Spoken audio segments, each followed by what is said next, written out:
vamos a empezar viendo el contenido del curso, la programación del curso. Entonces, me van a ayudar a leer. Que empiece la hermana Blanca. Empiece hermana, por favor.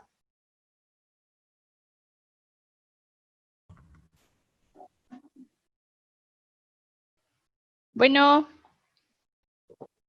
Sí, licenciada. ¿Me hace favor de empezar a leer la descripción y los datos generales del curso?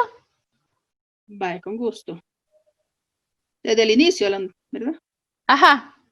Universidad Galileo, sede San Marcos, Facultad Ciencias de la Salud, FACISA, técnico en laboratorio clínico, parasitología.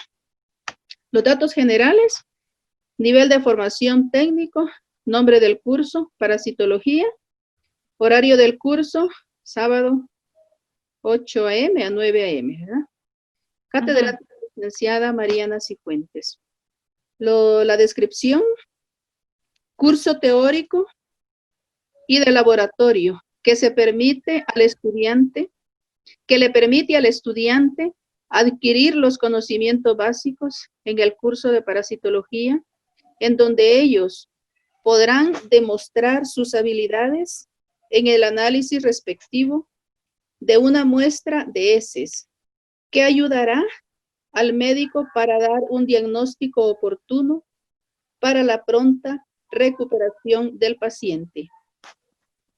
Esa es básicamente la descripción. Lo que vamos a enfocarnos es de que ustedes aprendan a reconocer los parásitos. ¿Y cómo lo van a aprender a distinguir? Pues cada tipo de parásito tiene su morfología, y en base a esa morfología ustedes van a poder distinguirlo. Ahora, si me ayuda Ivy.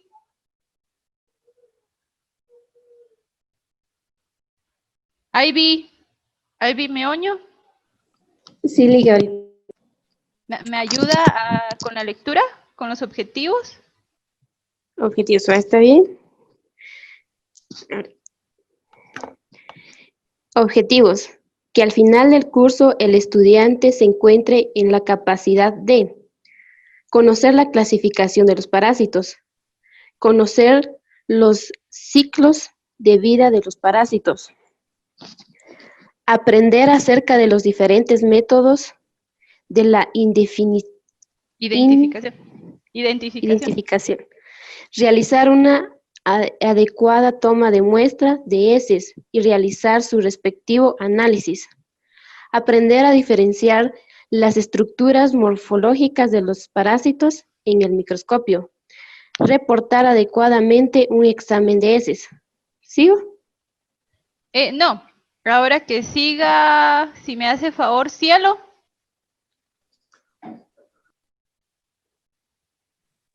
Sí, Lida. Sí, ¿me hace favor de continuar con las normas generales del curso? Está bien. Estrategias de enseñanza y aprendizaje. El curso comprenderá de varias actividades. Una de ellas será la clase teórica dinámica, en donde los profesores y estudiantes interactúan para aprender todo lo relativo del curso.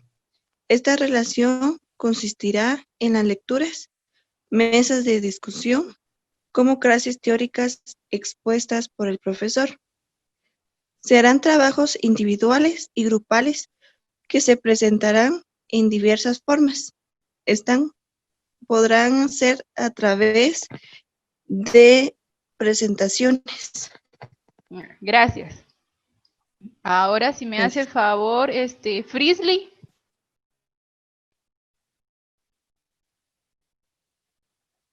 Frisley Miranda. ¿Sí, Liz? ¿Me hace favor de continuar con la política del curso y las prácticas de laboratorio?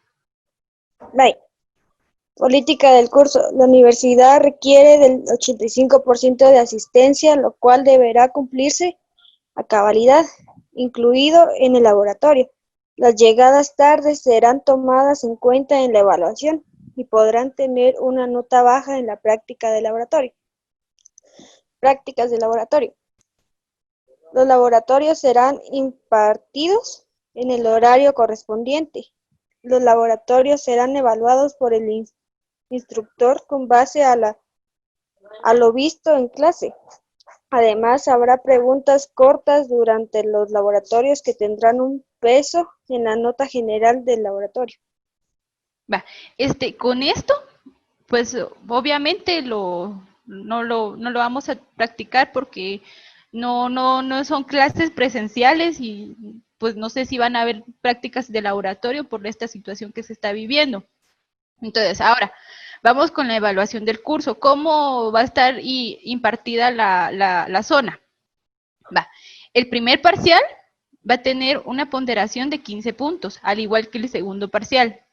Trabajos de investigación, independientemente de cuántos trabajos les dejen, pero en total todos van a tener una ponderación de 15 puntos. O sea, si les dejo 3 trabajos de investigación, cada trabajo pues lo voy a dividir dentro de los 15 puntos.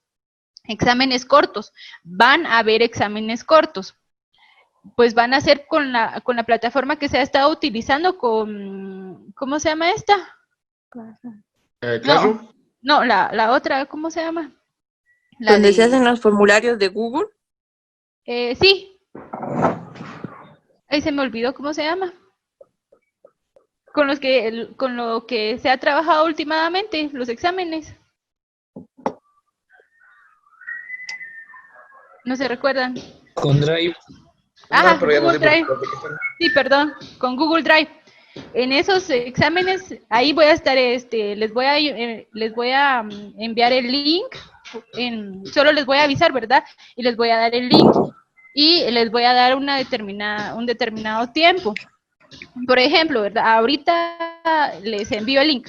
Les voy a dar todo el día para que contesten el examen. ¿Cuántos exámenes cortos van a haber? No lo sé. Eso pues va a depender de cómo estemos interactuando con lo del tiempo, ¿verdad? Porque estamos limitados, tenemos apenas 1 hora.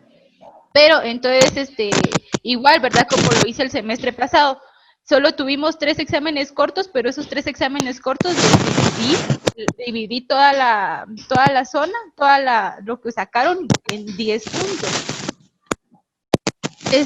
Y los trabajos de laboratorio, el laboratorio, que tiene una ponderación de 15 puntos, pero como les digo, no se sabe si vamos a tener laboratorios, no se sabe si con el tiempo. Están hablando de que probablemente ya en septiembre se vuelvan a reaperturar las clases, pero a como vamos, pues está en que no sabemos. Pero si no hay laboratorios, les voy a dejar un trabajo al final, como lo hicimos el semestre pasado, de una exposición y de un trabajo final. Y el examen final, que va a tener un costo de 30 puntos para que al final tengan ustedes 100 puntos. ¿Tienen alguna duda con esto? ¿No? No leí. Va. ¿No? Ah, bueno. Entonces, solo para recordarles, si ya el otro sábado van a tener su primer corto.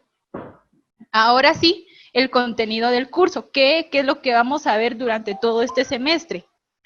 La semana 1, o sea, hoy, pues va a ser la bienvenida, lectura del contenido, lo que estamos viendo ahorita, la definición de parásito y tipos de parásito, que esa va a ser la clase de hoy. En la otra semana, en la próxima semana, sería el 8, vamos a ver qué son protozoos. Vamos a ver la definición de los protozoos, acáridos, ciliados, flagelados, esporozoos y los tipos de reproducción. En la semana 3 vamos a ver las amebas. Entre ese tipo de parásitos vamos a encontrar Entamoeba histolítica, Entamoeba coli, Endolimax nana y Adamoeba bushley. Miren, les voy a hacer énfasis en este tipo de identificación. ¿Cómo vamos a identificar nosotros a los parásitos? ¿O cómo vamos a escribir el nombre correcto de un parásito? Se escribe de manera cursiva. ¿Por qué razón? Porque son nombres científicos. Y se empieza con una inicial mayúscula. La inicial va a ser mayúscula y se va a remarcar de cursiva o subrayada, cualquiera de las dos. Por ejemplo, cuando nosotros escribimos en nuestro cuaderno, no podemos hacer cursiva, pero entonces escribimos normal y la subrayamos. ¿Por qué razón? Porque como les digo, son nombres científicos que están en latín. ¿Tienen duda con esto? No, Como miramos que tiene dos nombres, solo el primero lleva inicial mayúscula, el segundo no. No, es que miren, pues, este, por decirlo así, es su nombre, y este es ya la continuación. Pero por lo general se escribe solo así. El primer nombre se escribe con mayúscula. Por ejemplo, se va a escribir así a los nombres de parásitos y bacterias y hongos. Entonces, ustedes ya saben que como son nombres propios, empiezan con inicial mayúscula, y como son pues nombres en latín, tienen que ir en cursiva. Va, sigamos. Los protozoos flagelados, entre ellos vamos a encontrar Giardia lamblia, Trichomona vaginalis, Chilomastix mesnili y Balantidium hominis. Los ciliados, pues solo vamos a ver Balantidium coli, y en la semana 6 ya vamos a tener nuestro primer parcial. Los nematodos, en la semana 7, Ascaris lumbricoides, Trichomonas, trichura, Enterobius vermicularis, Strongyloides stercolaris. Esos vamos a ver en la semana 7. En la semana 8, todos los céstodos. En la semana 9, los tremátodos. Y en la semana 10, los parásitos sanguíneos. Y en la semana 11 ya vamos a tener nuestro segundo parcial. En la semana 12, los coccidios. En la semana 14, toma y procesamiento de la muestra para su estudio parasitológico, y que otros exámenes se le pueden realizar en las heces, ¿verdad? Y exámenes parasitológicos en sangre. Acá, en la semana 15, 16, 17 y 18, pues en teoría tendríamos que tener un laboratorio. Si no hubiera chance de que regresemos en estas semanas, pues esta semana las vamos a dejar para exposiciones. ¿Les parece? Sí,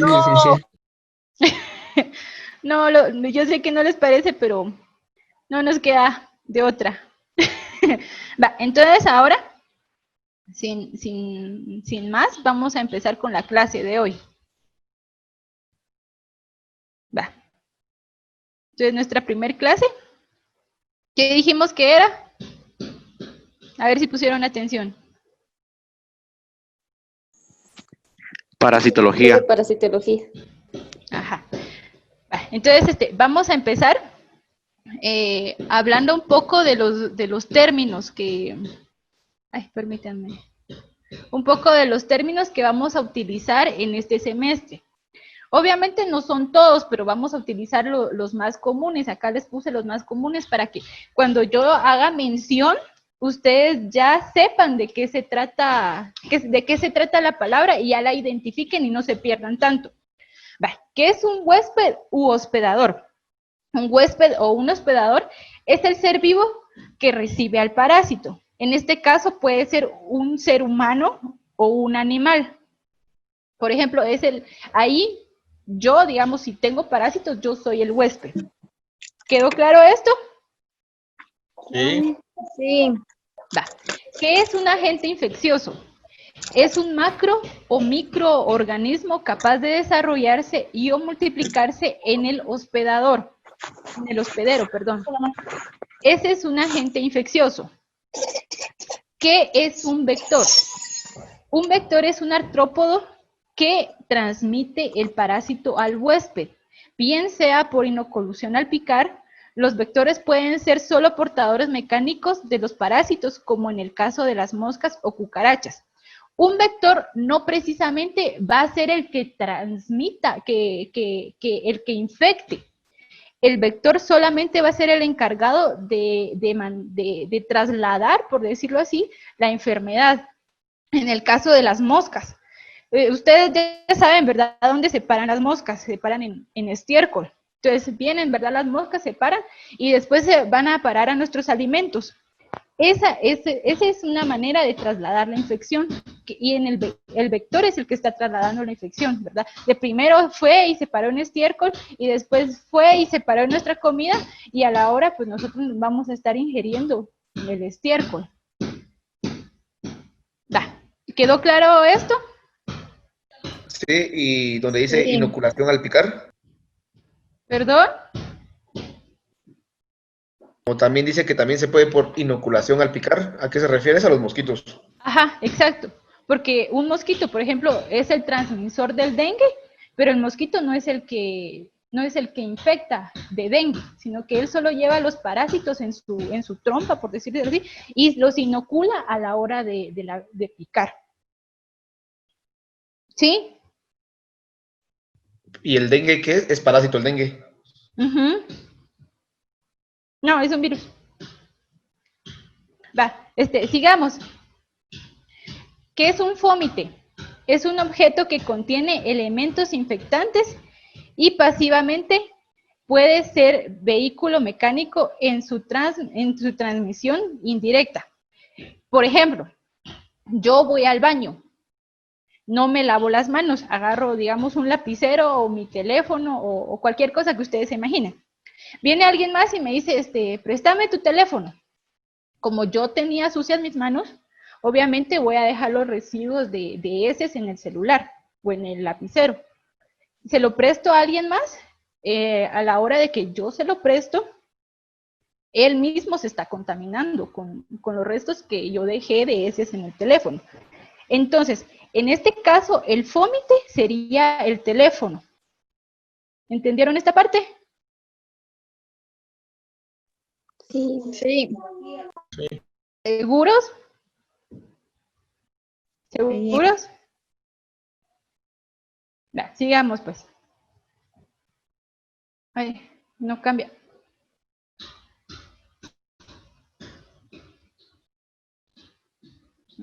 Ahí está. Material infeccioso. Es un objeto, o sea, el fómite, permítanme, que contiene o transporta formas inactivas y que pasivamente pueden ser vehículo mecánico de la transmisión de enfermedades. O sea, es lo mismo, el fómite y el material infeccioso es lo mismo. ¿Qué es una simbiosis? Es la interacción de un organismo que vive con, en o sobre el cuerpo de otro. Existe dependencia necesaria para uno de los dos asociados o simbiontes. ¿Qué es un reservorio?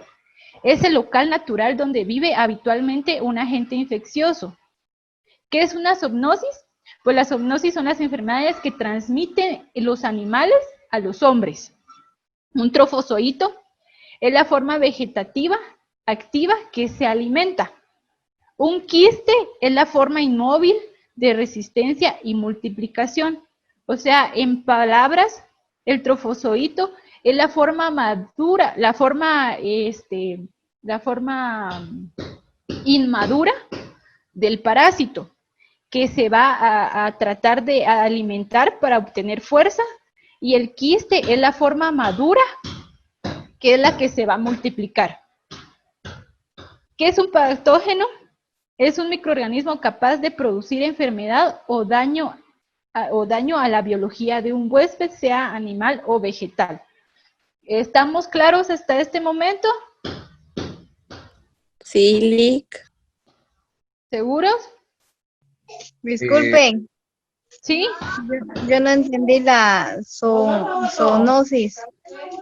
Mire, pues, una zoonosis es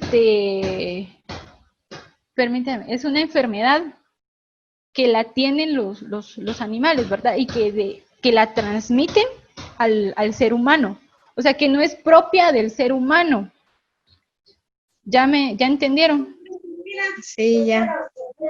Gracias. Va. Permítanme, es que todavía están ingresando chicos. Va. Ahora sí, iniciemos con la clase que tenemos el día de hoy. Para ustedes, ¿qué es parasitología?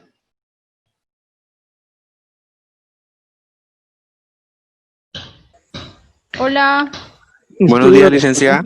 Sí, buen día. Es la ciencia que estudia la vida o el ciclo de vida de un parásito. Ajá. ¿Alguien más me quiere decir qué es para ustedes la parasitología?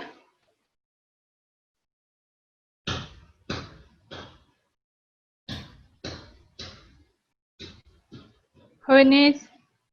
Pues la parasitología es lo que estudia todo el microorganismo que no se puede ver sino a través de un microscopio. Parasitología es el virus o el parásito, y logía es el estudio. Ujú, exacto. La parasitología es la parte de la biología que estudia la morfología de los parásitos y la relación con el hospedador. Ujú. Va, entonces vamos a pedirle favor a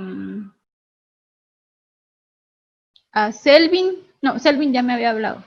A Michelle Mejía, que nos lea qué es la parasitología. La parasitología es parte de la biología que estudia el fenómeno del parasitismo. Por un lado, estudia a los organismos vivos parásitos y la relación de ellos con sus hospedadores y el medio ambiente. Ujú. Entonces, ¿les quedó claro qué es la parasitología? Sí. Sí, licenciada. ¿Sí? Va, entonces, ¿qué es un parásito? ¿Qué entienden ustedes o qué entienden ustedes por parásito? A ver, Magdali.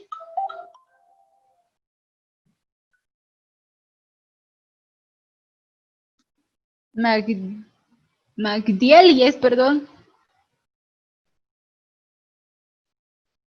Hola. ¿No? Buenos días. Sí, buen día.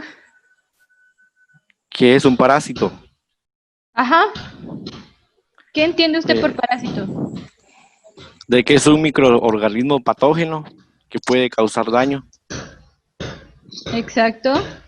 y que tiene dos formas de vida, el que es huevo o quiste, o trofosóito o larva. Ujú.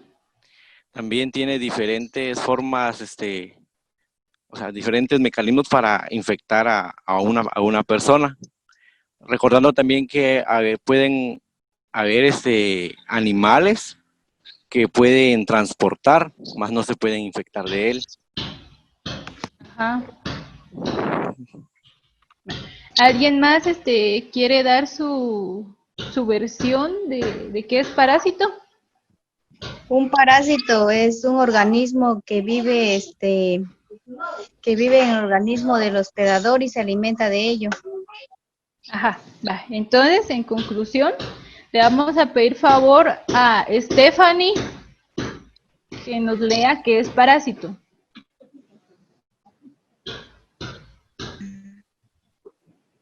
Y el parásito es un ser vivo que de manera temporal o permanente vive a expensas de otro organismo de distintas expensas de otro organismo de distinta especie, que es el huésped, obteniendo de este. Los parásitos tienen determinadas características para asegurar su permanencia, tener su poder infectante. Cuando el parásito ha alcanzado un determinado estado de desarrollo, se conoce como forma infectante. Vale. Entonces, en conclusión, un parásito es un microorganismo que vive a expensas de otro microorganismo. ¿Sí? Va, entonces la clasificación de los parásitos. Vamos a clasificar al parásito en varias categorías. La primera es según habiten el interior o la parte externa del huésped. Estos se van a clasificar en dos, en endoparásitos y los ectoparásitos. Los endoparásitos pues viven dentro del huésped, ya sea intracelular o extracelularmente. Por ejemplo, un parásito que vive intracelularmente, por ejemplo, adentro de nuestras células, sería Leishmania spp. La Leishmania es un parásito sanguíneo que vive exclusivamente en nuestra sangre, adentro de nuestras células sanguíneas. Y un ejemplo de un parásito extracelular sería la fasciola hepática. Un ectoparásito, pues como su nombre lo dice, ecto, que vive afuera de nuestro organismo, o sea, por encima de nuestro organismo, ya sea por encima de nuestra piel. Un ejemplo sería el ácaro Sarcoptes scabei, que es el que produce la sarna. La sarna es una enfermedad cutánea de fácil propagación, pues causada por este ácaro. Y un ectoparásito es un organismo que vive en el exterior de otro organismo, o sea, en el huésped, y se beneficia de la relación a expensas de este. ¿Quedó claro esto? ¿Quedó claro qué es un endoparásito y un ectoparásito? No, Licenciado. No, ¿qué no entendieron? todo. Miren pues. Endoparásito dentro de ectoparásitos en la superficie, pongámoslo en la piel. Ajá, miren pues, endoparásito va a vivir dentro de nuestro organismo, ¿sí? O sea, dentro, no va a estar afuera, va a estar dentro de nuestro organismo. Y estos a su vez van a ser intracelular o extracelular. ¿Ya entendieron esta parte? Ahora, los ectoparásitos son los que van a vivir en la superficie de nuestra piel. ¿Ya?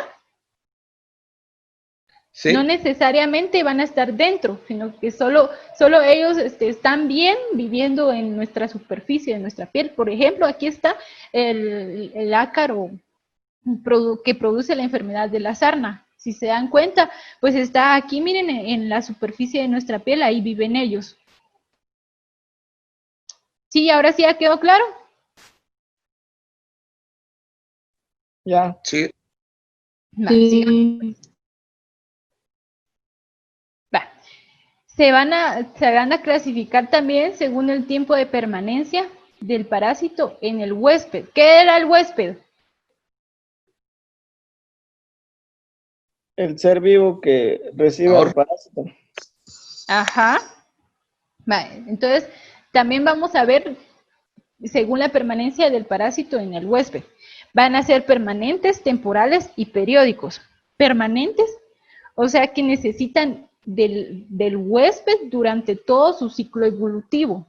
Por ejemplo, Enterobius vermicularis y la mayoría de otros parásitos que afectan al ser humano.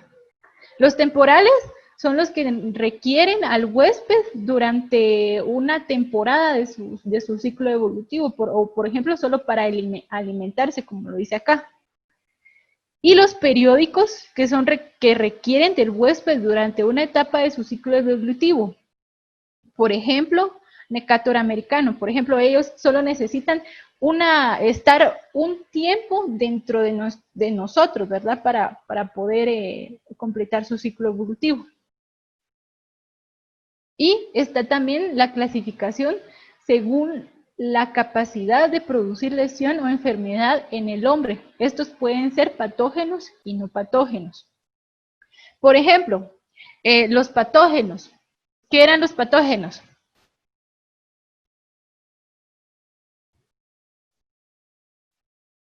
Hola. ¿Se recuerdan qué eran los patógenos?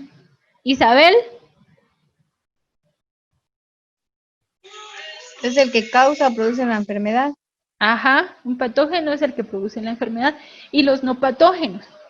En esto, de los no patógenos, por ejemplo, nosotros como seres humanos tenemos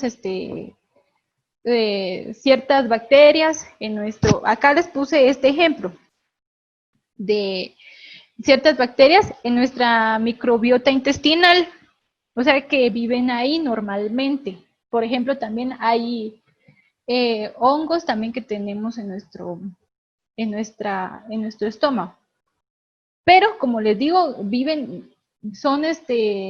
habitan en nuestra microbiota intestinal y viven normalmente.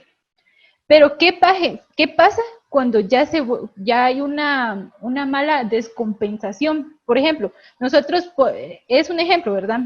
Podemos tener 10 bacterias, pero si ya tenemos 100 bacterias en nuestro organismo, esto ya produce patogenicidad. ¿Entendieron esta parte?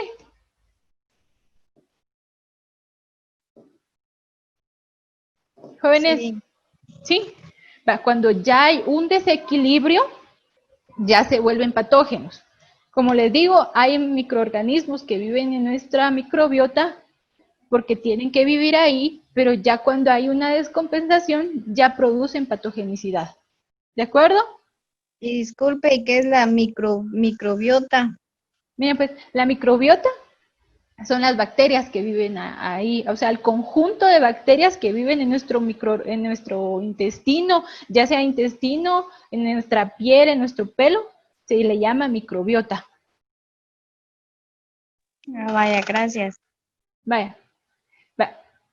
Ahora, sigamos. Según la necesidad, se clasifican en obligatorios, facultativos y accidentales. Por ejemplo, los obligatorios son los parásitos que necesitan sí o sí al huésped para poder completar su ciclo evolutivo. Si ellos no tienen un huésped para poder alojarse, no van a poder seguir reproduciéndose. Los facultativos son aquellos que pues pueden vivir dentro del huésped para poder completar su ciclo evolutivo, como también no lo pueden necesitar. Ellos se adaptan fácilmente a este entorno que les proporciona el medio ambiente. Y los accidentales son los que, pues como su nombre bien lo dice, cuando un microorganismo de vida libre llega a un huésped y continúa con su ciclo sin adaptarse a la vida parasitaria. Por ejemplo, Naegleria fowleri. ¿Me entendieron esta parte?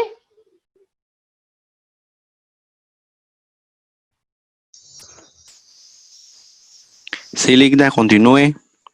Está bien. Ahora vamos a ver las asociaciones biológicas entre individuos y especies distintos más comunes. El mutualismo.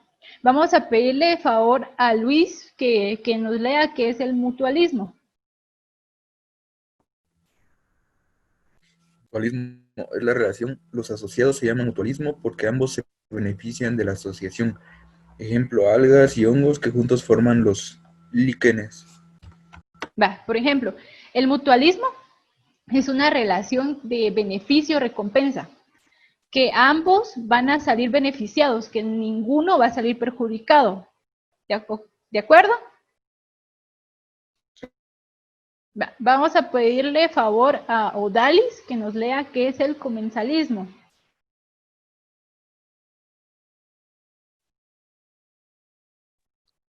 Comensalismo es la asociación en la cual uno solo de los simbiontes se beneficia y recibe el nombre de comensal. En este caso, el hospedero no sufre daño, es decir, no se beneficia ni se perjudica. Ejemplo, la presencia de Entamoeba coli en el intestino del hombre. ¿Verdad? Eso era lo que les comentaba anteriormente, que tenemos este es un parásito, no se vayan a confundir. Aquí en esta les di Escherichia coli, esta es una bacteria y la otra es un parásito, la Entamoeba coli, ¿verdad? Hay personas que tienen normalmente este tipo de parásito en su organismo, pero el cuerpo humano tiene un límite, ¿verdad? Para poder aguantar este tipo de parásitos. Ya media veces salgan de control, ya cuando la proliferación es mayor a la que nosotros aguantamos, es cuando ya empieza a producir daño. Entonces, ¿qué es el parasitismo? Le vamos a pedir favor a Rosario que nos lea.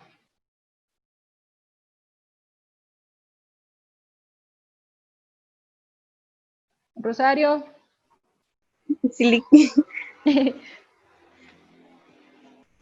Asociación en la cual uno solo de los socios, el parásito, se beneficia y el otro, el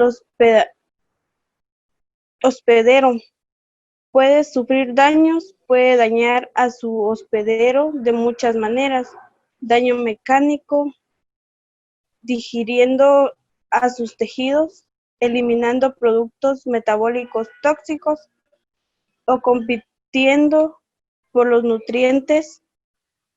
La mayoría de los parásitos actúan sobre sus hospedadores, combinando varios de estos mecanismos. Por siguiente, los parásitos pueden ser patógenos.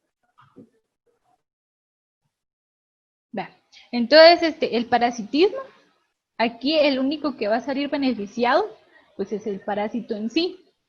Porque él lo que va a hacer es tratar de seguir reproduciéndose, Entonces va a comer todo lo que tenga a su alcance. Y obviamente va a dañar los tejidos del organismo, y en este caso del intestino, ya sea el delgado o el grueso, dependiendo en donde él se sienta mejor. Entonces las fuentes de exposición a la infección o infesta parasitaria. La exposición a la invasión o infesta del parásito puede tener lugar por una o varias de las siguientes fuentes. ¿Cómo nos podemos contaminar nosotros con algún determinado parásito? Pues en suelo y agua contaminada, alimentos que contengan los estadios inmaduros infectantes del parásito, por ejemplo, en este caso, en los alimentos que vienen del suelo y no se laven de una manera correcta. Insectos chupadores de sangre. Hay insectos, como les decía, de que transmiten enfermedades, por ejemplo, la leishmania. Animales domésticos o salvajes que contengan el parásito, en este caso, pues por heces. Otra persona, su ropa de cama o medio ambiente inmediato que lo haya contaminado. Miren, por ejemplo, hay parásitos que sí se puede contaminar con la ropa de cama. Hay parásitos que ya lo vamos a ver más adelante, pues que se salen de la parte del ano del paciente y tienden a buscar otro huésped. Entonces, obviamente va a contaminar las camas y la ropa de cama. Y uno mismo, ¿verdad? Puede contaminarse y contaminar a los demás.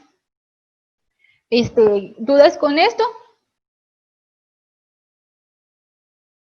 No, licenciada. Entonces, en conclusión, ¿cómo se puede infectar o cómo nos podemos infectar nosotros? En suelo o en alimentos, en insectos chupadores de sangre, en este caso en vectores, animales domésticos, con otra persona y uno mismo.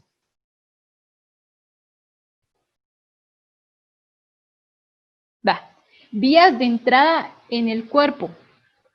Pues, ¿cómo nosotros nos podemos infectar?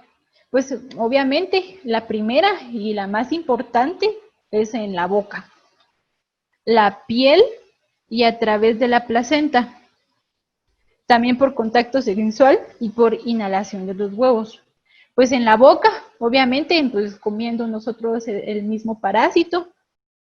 En la piel, pues algunos parásitos penetran activamente el cuerpo. Por ejemplo, hay parásitos que nosotros, esto se ve más allá en la costa, que cuando los niños andan descalzos, pues entran en la planta del pie de los niños o del adulto, y a través de la placenta, por ejemplo, la Toxoplasma gondii, que esto se da más que todo cuando la madre está embarazada y hay gatos. El gato en sus heces expulsa este parásito, el Toxoplasma gondii, y obviamente la madre a la hora de tal vez ingiriendo las heces directamente, tal vez no directamente, pero contaminados los alimentos con las heces, se contamina con Toxoplasma gondii y este parásito obviamente se va a traspasar la placenta y ahí va a causarle daños al feto. Y por contacto sexual, que tenemos la tricomona vaginalis y inhalación de huevos, o sea que nosotros los absorbamos a la hora de respirar. ¿Dudas con esto?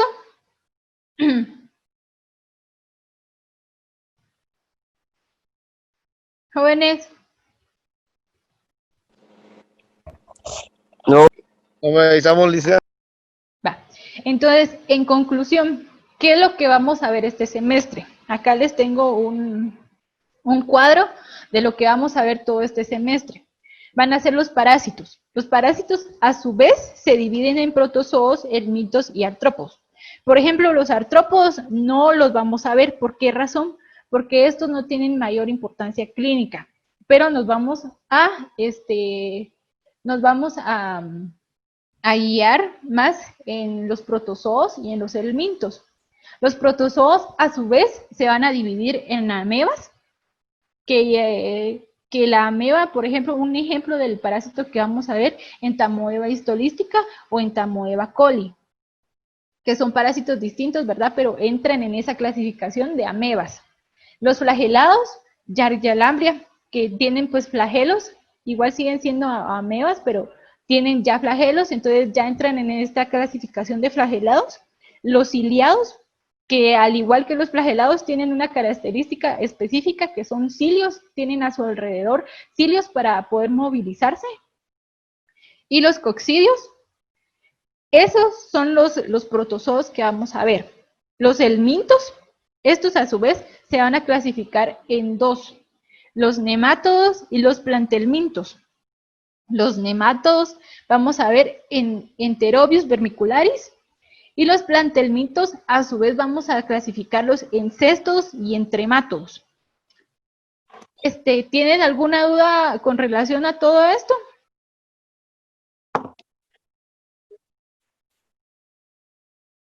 Bueno, dudas bastantes, licenciada, pero de plano en el proceso de memorizar los nombres y verlos y diferenciarlos más que todo, se nos va a quedar mucho mejor. Sí. Eso, empezando están y es obvio que tengan dudas ahorita, pero ya con el tiempo las vamos a ir tratando de aclarar. Entonces, ya son las 9, ya tienen que ingresar a su otra clase y recuérdense que el otro sábado vamos a instalar nuestras cámaras porque ya es orden por medio de administración, entonces ya todos vamos a tener que estar con nuestra cámara el otro sábado, ¿de acuerdo? Me hacen favor de ingresar a la plataforma de Classroom, les voy a enviar el código con el que puedan ingresar, ahí les voy a enviar la presentación que tuvimos el día de hoy, y pues nos vemos el otro sábado.